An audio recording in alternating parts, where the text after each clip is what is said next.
चीन की तेज मुआशी तरक्की और उसके बढ़ते हुए असर रसूख को अमेरिका ने अपने लिए एक मसला बना लिया है। गुज़िश्ता वर्षों में खदशात को तक़वियत मिली है कि अमेरिका और चीन तेजी से दूसरी सर्द जंग की तरफ बढ़ रहे हैं। साबिक अमेरिकी सदर ट्रंप चीन पर तनकीद करते रहे, टैरिफ बढ़ाने से लेकर चीनी सिफारतकारों की नकलो हरकत महदूद करने के इक़दाम करते रहे, मगर अमेरिकी इत्तेहादियों को साथ लेकर चलने में नाकाम हुए। ज़्यादातर अमेरिकी इत्तेहादी अमेरिका से इस दौर में नाराज़ हुए, मगर अब अमेरिका में बाइडेन इंतज़ामिया ने आते ही वाज़ेह कर दिया है कि उसका फोकस भी चीन के बढ़ते हुए मुआशी और सिफारती असर रसूख को कम करने पर है।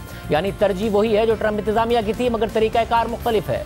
सदर ट्रंप ने अमेरिकी इत्तेहादियों को नाराज़ किया, जबकि सदर बाइडेन ये जंग अपने इत्तेहादियों के साथ लड़ना चाहते हैं और इसके लिए अमली इक़दाम भी शुरू कर दिए हैं। और ये अमली इक़दाम मिलिट्री, सिफारती और मुआशी मैदान में हर तरफ नजर आ रहे हैं। सिर्फ यही नहीं, चीन ने दुनिया को जोड़ने और अपना असर रसूख बढ़ाने के लिए one belt and one road का जो प्रोजेक्ट शुरू किया, जिसका सीपेक भी हिस्सा है, अब अमेरिका इस प्रोजेक्ट के मुकाबले में अपना प्रोजेक्ट लाना चाहता है। और सदर बाइडेन ने यह हिकमत अमली G7 मुमालिक के दीगर अराकीन के सामने रखी, जिन्होंने न सिर्फ इस प्लान को मंजूर किया बल्कि उन मामलात पर जिनके हवाले से चीन हसास है उस पर चीन की सरजनिश भी की गई। G7 मुमालिक का दुनिया को दरपेश मसाइल से मुताल्लिक कल 3 रोज़ा इजलास खत्म हुआ और हैरानकुन तौर पर इस इजलास में चीन के साथ मुकाबला करने के हवाले से हिकमत अमली भी ज़ेर गौर रही। G7 मुमालिक ने चीन की मुसलमान आबादी पर मुश्तमिल सूबे शिनजांग में इंसानी हुकूक की खिलाफ वर्जियों के खात्मे, हांगकांग की खुद मुख्तारी और ताइवान के अमन और इस्तेहकाम पर जोर दिया। कोरोना की वबा कैसे फैली, इस हवाले से चीन के अंदर एक साइंसी तहकीक का मुतालबा किया, यानी वो तमाम मामला जो चीन के लिए सबसे ज़्यादा हसास हैं।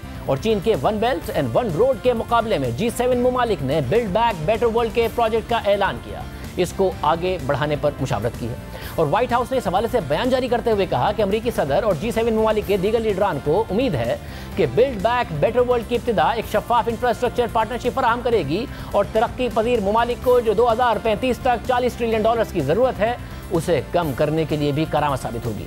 बाइडेन इंतज़ामिया के एक सीनियर ओहदेदार का कहना है कि चीन के ग्लोबल इंफ्रास्ट्रक्चर के मुकाबले में यह प्लान शफाफ और पायदार होगा। यानी अमेरिका दुनिया के 6 अमीर तरीन मुमालिक के साथ मिलकर चीन के बढ़ते असर रसूख को कम करने की कोशिश कर रहा है, मुतबादिल प्रोजेक्ट्स का आगाज कर रहा है, जिसमें अमेरिका, बरतानिया, फ्रांस, जर्मनी, इटली, जापान और कनाडा पार्टनर होंगे और इस मामले में प्राइवेट सेक्टर को भी शामिल किया जाएगा। G7 ने लंदन में होने वाले इजलास में चीन के मामलात पर जो बातें की हैं उस पर चीन का भी सख्त रद्द-ए-अमल सामने आया है। लंदन में चीन के सिफारत खाने ने इस मामले पर बरहमी का इजहार करते हुए मौक़िफ़ अख्तियार किया कि चीन शिनजांग, हांगकांग और ताइवान का तज़किरा करने पर मुतमईन नहीं, जिसमें हक़ाइक़ को तोड़ मरोड़ कर पेश किया गया, जिससे कुछ मुमालिक की बदनीयती वाज़ेह हो गई है, जैसा कि अमरीका की। चीन इसकी मुखालफत करता है। बयान के मुताबिक चीन एक अमन पसंद मुल्क है और ताउन की वकालत करता है, लेकिन इसकी हुदूद भी मुतय्यन है। चीन के अंदरूनी मामलात में कोई मुदाखलत ना की जाए, उसकी शोहरत को नुकसान ना पहुँचाया जाए और उसके मफादात की खिलाफ वर्जी ना की जाए। हम अपनी कौमी सालमियत और उसकी सिक्योरिटी और तरक्की के मफादात का दिफा करेंगे और हर उस नाइंसाफ़ी और खिलाफ वर्जी के खिलाफ लड़ेंगे जो चीन पर नाफिज की जाएंगी। यानी इस पूरी पेशरफ्त पर चीन का सख्त मौक़िफ़ सामने आया। वाज़ेह तौर पर लग रहा है कि चीन के साथ अमेरिका अपने इत्तेहादियों के हमरा एक नई सर्द जंग की तरफ बढ़ रहा है, क्योंकि चीन तेज़ी से अमेरिकी मईशत से आगे निकलता नजर आ रहा है। BBC में शाया होने वाली खबर के मुताबिक कोरोना की वजह से चीन की मईशत पहले के मुकाबले में जल्दी यानी 2028 तक अमेरिकी मईशत को पीछे छोड़ देगी। रिपोर्ट के मुताबिक चीन की मईशत, जिसका दुनिया की मईशत में सन 2000 में सिर्फ 3.6% हिस्सा था, अब उसका हिस्सा 17.8% है और 2023 तक चीन एक हाई इनकम इकोनॉमी बन जाएगा।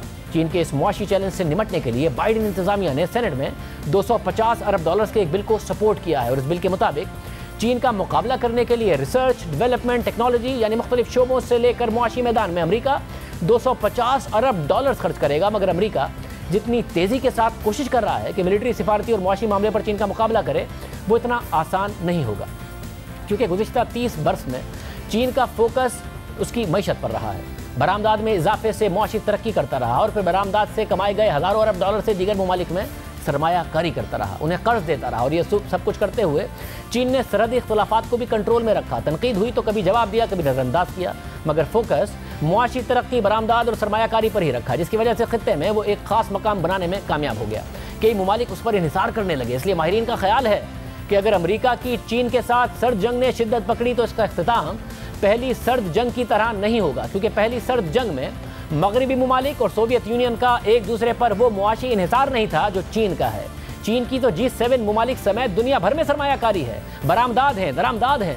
चीन मगरबी दुनिया की बड़ी बड़ी मईशतों को और बड़ी बड़ी कंपनियों को और साथ ही अमेरिका के तमाम बड़े इत्तेहादियों को रॉ मटेरियल सप्लाई करता है। यानी खुद चीन दुनिया की दूसरी बड़ी मईशत और एक्सपोर्टर होने की वजह से मगरबी दुनिया के मुआशी निज़ाम का बहुत अहम हिस्सा है और दुनिया के कई अहम ममालिक उस पर इन्हिसार करते हैं। और सोवियत यूनियन के बरक्स चीन की मुआशी बदहाली पूरी दुनिया और खुद अमरीकी मईशत को बुरी तरह मुतासिर करेगी। चीन पर दुनिया के इस मुआशी निसार की वजह से दुनिया के कई ममालिक के लिए पहली सर्द जंग की तरह न्यूट्रल या गैर जानिबदार रहना मुमकिन नहीं हो सकेगा। यानी दूसरी सर्द जंग ने शिद्दत पकड़ी तो नतीजा मुआशी तबाही और बराह रास्त जंग की सूरत में ही निकलेगा। इसकी सबसे बड़ी मिसाल यह है कि G7 ममालिक का सबसे अहम मुल्क जर्मनी, जो यूरोप की सबसे बड़ी मईशत है, चीन ने वहां से 2019 में 96 अरब यूरोस की दरामदाद की, जो कि पूरे यूरोप में जर्मनी की बरामदाद का तकरीबन आधा है, जिससे अंदाजा लगाया जा सकता है कि जर्मन इंडस्ट्रीज का चीन की मईशत पर कितना इन्हिसार है। सिर्फ यही नहीं, जर्मन कार बनाने वाली कंपनी वॉक्सवैगन ने 2017 में 42 लाख गाड़ियां चीन को बेची। अगर सिर्फ एक जर्मन कंपनी डॉइचे टेलीकॉम को यह कहा जाए कि वो चीन से सामान खरीदना बंद कर दे, तो सिर्फ ऐसा करने में 5 साल लग जाएंगे और अरबों डॉलर्स का नुकसान अलग होगा। इसलिए चीन से लड़ाई यूरोप की सबसे बड़ी मईशत जर्मनी के मुफाद में नहीं है। सिर्फ यही नहीं, लातीनी अमेरिका के भी बहुत से ममालिक का हैरानकुन तौर पर झुकाव चीन की तरफ है। चिली, जो कि लातीनी अमेरिका की बड़ी फ्री मार्केट इकोनॉमी है, वो चीन को अपना सबसे बड़ा तिजारती पार्टनर समझता है, दरामदाद में भी और बरामदाद में भी। इसके अलावा चीन के सदर ने the belt and road initiative का दायरा कार लातीनी अमेरिका तक फैला दिया है, जिसमें 20 में से 16 ममालिक शामिल भी हो गए हैं। पहले अर्जेंटीना का सबसे बड़ा तिजारती पार्टनर ब्राजील था, मगर अब चीन है। अर्जेंटीना के सदर अल्बर्टो फर्नांडिस के मुताबिक तिजारती ताल्लुक को नजरियात से हटकर देखना चाहिए।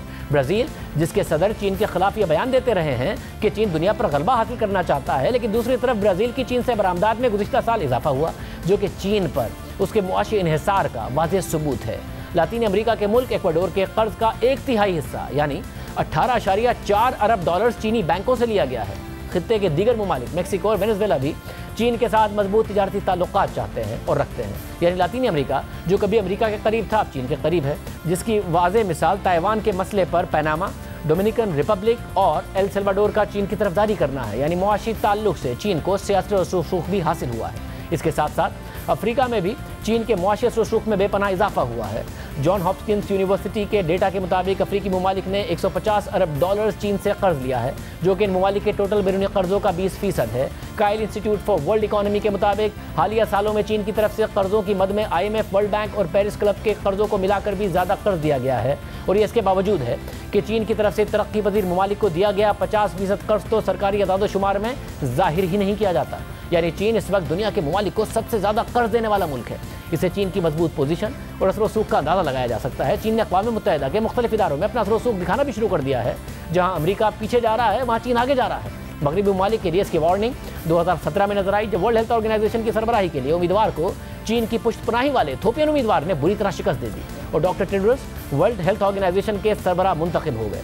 चीन को खुद अक़वाम मुत्तहिदा के 15 में से 4 इदारों की सरबराही मिली। यहाँ तक कि चीन ने अक़वाम मुत्तहिदा की ह्यूमन राइट्स काउंसिल में भी अपना असर सूख बढ़ा दिया है और उसका एक मुतहरिक मेंबर बन गया है। सिर्फ यही नहीं, मगरबी ममालिक ने चीन में मुसलमानों पर होने वाले मजालिम पर जुलाई 2019 में करारदाद वोटिंग के लिए आगे बढ़ाई, तो सिर्फ 22 मगरबी ममालिक ने इस करारदाद का साथ दिया जिसमें चीन पर तनकीद की गई थी, जबकि 50 से ज़ायद ममालिक ने इसकी मुखालफत की। और इस सूरत हाल को मद्देनजर रखकर माहिरीन का ख्याल है कि अमेरिका की खाम ख्याली है कि अक्सर ममालिक चीन के खिलाफ अमेरिका का साथ देंगे। यानी अगर दूसरी सर्द जंग होती है तो उसके नताइज और असरात पहली सर्द जंग से ज़्यादा मुख्तलिफ और ज़्यादा खतरनाक होंगे और उसका नुकसान एक तरफा नहीं होगा।